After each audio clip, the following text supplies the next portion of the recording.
தமிழ்நாட்டில் இருக்கின்ற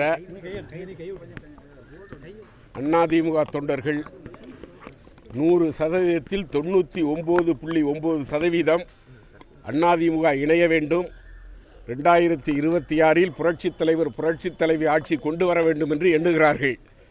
அந்த எண்ணத்தை நிச்சயமாக அம்மா ஆத்மா புரட்சித் தலைவர் ஆத்மா நிறைவேற்றும் என்ற நம்பிக்கை எங்களுக்கு இருக்கிறது. 26இல் புரட்சித் தலைவர் புரட்சித் தலைவி ஆட்சி தமிழ்நாட்டில் ஏற்படும். எடப்பாடி ஆனா 2020 எப்பொழுதுமே நான் ஓபிஎஸ் ஏத்துக்க மாட்டோம் அதிமுக அப்படின்ற மாதிரி சொல்றாங்க.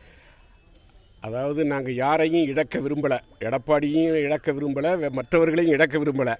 அப்படி அவர்கள் இந்த இயக்கம் ஒன்றாக வேண்டும் என்று நினைக்காதவர்கள், விரும்பாதவர்கள் அவர்களாகவே வெளியேறி விடுவார்கள். இது காலத்தின் கட்டாயம்.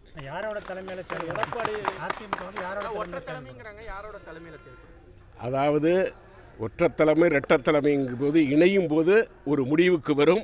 ஆனால் 2025 டிசம்பருக்குள் ஒரு நல்ல முடிவு ஏற்படும். சார், எடப்பாடியாவில் அதிமுக அலைஞ்சு விட்டார். டிடிவி தினகரன் இந்த 2026 தேர்தலில் எடப்பாடியாலே அதாவது அவர் இந்த நாடாளுமன்ற தேர்தலில் அவருடைய செயல்பாடுகள், கடந்த சட்டமன்ற தேர்தலில் அவருடைய செயல்பாடுகள், இதையெல்லாம் கருத்தில் கொண்டுதான் எடப்பாடி இந்த இயக்கத்தை அழித்து விடுவார் என்று திரு டிடிவி அவர்கள் கூறியிருக்கிறார்கள்.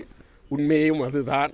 21இல் நாங்கள் போய் அம்மா மக்கள் முன்னேற்றக் கழகம், தேசிய முற்போக்கு திராவிட கழகத்தை கூட்டணியில் சேர்க்க வேண்டும் என்று வற்புறுத்தினோம். நானும் அண்ணன் நத்தம் விஸ்வநாதன் அவர்களும். அன்றைக்கு இல்லை தடித்து நின்றே 150 இடத்தில் வந்து விடலாம் என்று சொல்லி எல்லோரையும் ஏமாற்றினார் திரு எடப்பாடி பழனிசாமி அவர்கள்.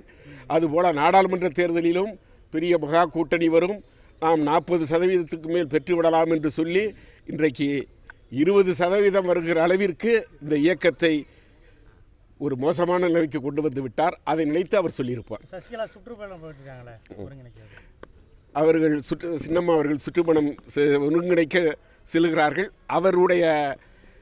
அவரையும் டிடிவி அவர்களையும் ஓபிஎஸ் அவர்களையும் எடப்பாடி அவர்களையும் அனைத்தையும் ஒன்றிணைக்க வேண்டும் என்பதுதான் ஒவ்வொருடைய தொண்டனின் எண்ணம்.